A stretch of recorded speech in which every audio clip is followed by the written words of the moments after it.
Hello everyone, here we are for a deck tech for the deck I will be playing in the Standard MOCS event on Sunday, and it is Red Green Eldrazi. So you'll see in the name I have Red Green Eldrazi Oath version 4. This is actually probably version 5 or 6. I just kept overwriting version 4 and just forgetting to change the name like I usually do. So yeah, I've played basically 6 different versions of this deck, and this is kind of where I ended at on Saturday night. And I think this is a pretty fine place to be after testing several different cards, several different versions. This is kind of what I like to see. So let's start with the mana base. We have 1 Blighted Woodland, 2 Cinderglades, believe it's 8 forests, 2 mountains, 4 Sanctums of Ugins, 4 Shrines of the Forsaken God, and 4 Wooded Foothills. So pretty straightforward mana base. Technically only 4 actual red sources, but you do have these fetch lands in Oath of Nissa to find the red lands for Atarka, Return, and Chandra. And also Oath of Nissa means that you can cast Chandra off of just forest and colorless lands, which I've actually done a couple of times. Getting actually into the meat and potatoes of the deck, which is the actual cards. We have 4 Oath of Nissa. It's just all around great card. It finds creatures, lands, and planeswalkers, and that's all this deck is, besides, the mana ramp spells. So early game, it finds you your early mana dorks, and then late in mid game, it finds your game enders, your world breakers, Atarkas, Lomots, Ugins, and Chandras, whatever the situation calls for. At the 2-drop slot, we have 6 mana dorks, 4 Rattleclaws, and 2 Hedron Collars. The reasons for the Rattleclaws, this deck really wants to go from 2 mana, from 3 mana on turn. So on turn 2, you cast Rattleclaw, and then on turn 3, you really want to be casting like one of your 4 drops, Explosive Vegetation or Archive, because that leads you into an early 7-drop, which is really what puts this deck over the top. I did test Advocate, Sylvan Advocate in that spot, and it was so-so. In some games it shined, like when I was playing against people that were really aggressive or playing like Anaphenzas or Thought Naziers, it was good, but otherwise it was pretty poor. So I decided to go with, after further testing, just go with the ramp. The reason for the 2 crawlers is because after you cast an Archive, you usually only have the Archive mana left over, and so that's the only spell you can cast for 2 colorless afterwards when you have that mana left over. Sometimes you have 3, so then I can cast a Pilgrimage, but most of the time you just have 2. So that's why we're running that over like the O2 green creature, the Whisperer, I guess. At our 3-drop slots, we have 2 Kozilek's Return. It's a non-bow with our mana creatures, but I was finding that I was having a lot of trouble with early aggression, such from like a Atarka Red or Rally. And also casting this early lets us buy it back late game with like a World Breaker to actually just blow up the board against like Abzan. So it just makes our aggro matches a little bit better. And then the 4 Pilgrimages, because they just ramp you. At the 4-drop slot, we have 6 more ramp spells. 4 Explosive Vegetation, just perfect spell, puts 2 basic lands on the battlefield from your deck.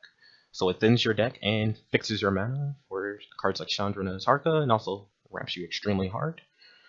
And then Hedron Archive, just another 4 mana ramp spell. I felt since I was running the 2 mana ramp creatures, we wanted to have something more explosive to do on turn 3. By that I mean cast a 4 mana spell. So I figured adding 2 more of these archives seems like a good idea. No 5s at all, because on 5 you kind of want to be like doing maybe Explosive Vegetation and casting an Oath of Nissa at the same time to set up your next turn, basically. The 5s you could play are Whisperwood, but I didn't even like Whisperwood on my sideboard. I cut him after a while, so I wouldn't want to play a card that I'm not playing on my sideboard in my main deck either. So yeah. At 6 we have Chandra, which it might be actually bad. I might want to actually have a 3rd one. But yeah, Chandra has been an all-star in this deck. She just does everything you need. Her plus puts pressure on your opponent and puts your pressure on planeswalkers. her 0 ability is excellent when you have like leftover ramp spells after you take all your lands out of your deck, and her minus is probably her best ability because it might blow up your mana creatures, but what it does is stabilize the board so that you can play like buy time to actually get to Ugin and Ulamog and close out the game. And she's only 6 mana, so she's very easy to cast for us early in the game.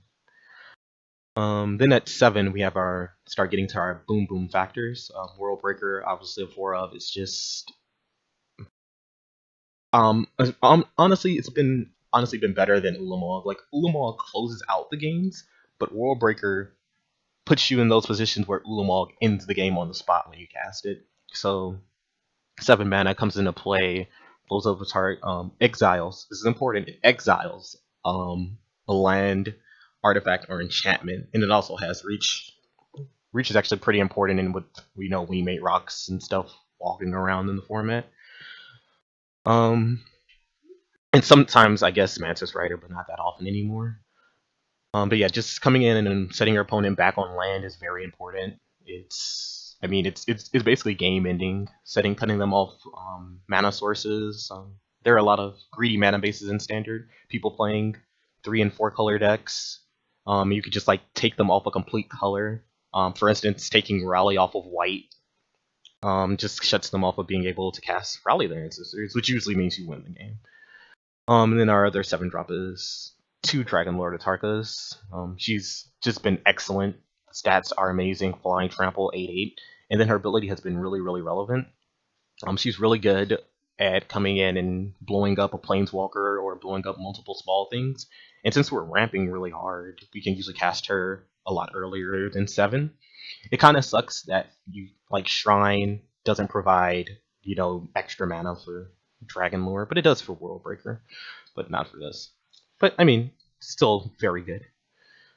Then at the top, highest end of our curve, we have 3 Ugins. Ugins not as strong as it used to be because there's a lot of ramp decks. It's okay versus Rally if you can get them in a position where they can't cast Rally in response to your Ugin. Like if they have a Husk in play, then they sack all of their stuff and then they cast Rally your next turn and kill you. So it's not as game ending as it used to be against some of the old decks, but I mean it's still very, very good. It still crushes Gideon decks like Abzan. It's good against a Tarka Red if you can get up to that mana, which is like good luck, I guess, if you can get up to 8 without dying.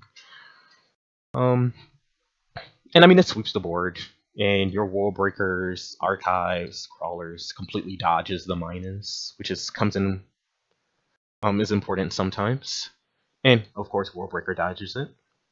And then the big daddy himself, Ulamog. 10 mana comes into play, exiles 2 permanents. I usually exile lands, but sometimes I exile planeswalkers and creatures. But mostly it's just lands, and they usually just concede to the first Ulamog, because usually when you cast Ulamog, if you're lucky, you have a Sanctum in play, which lets you sacrifice the Sanctum and go find a second Ulamog, and if the first Ulamog doesn't kill them, the second Ulamog definitely does. So yeah, that's the main deck basically. Then we get that sideboard, so we have 3 Roast.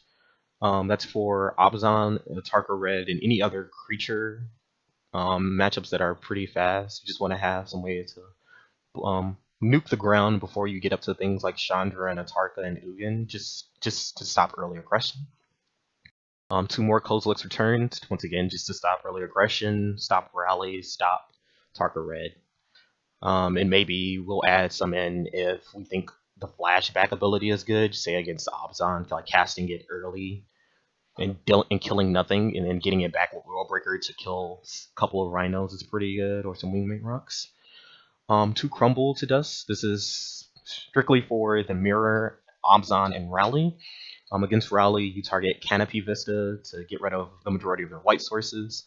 Against Abzan, you target their white sources such as Steam Vents to get rid of not only your black mana, but to get rid of their creature lands.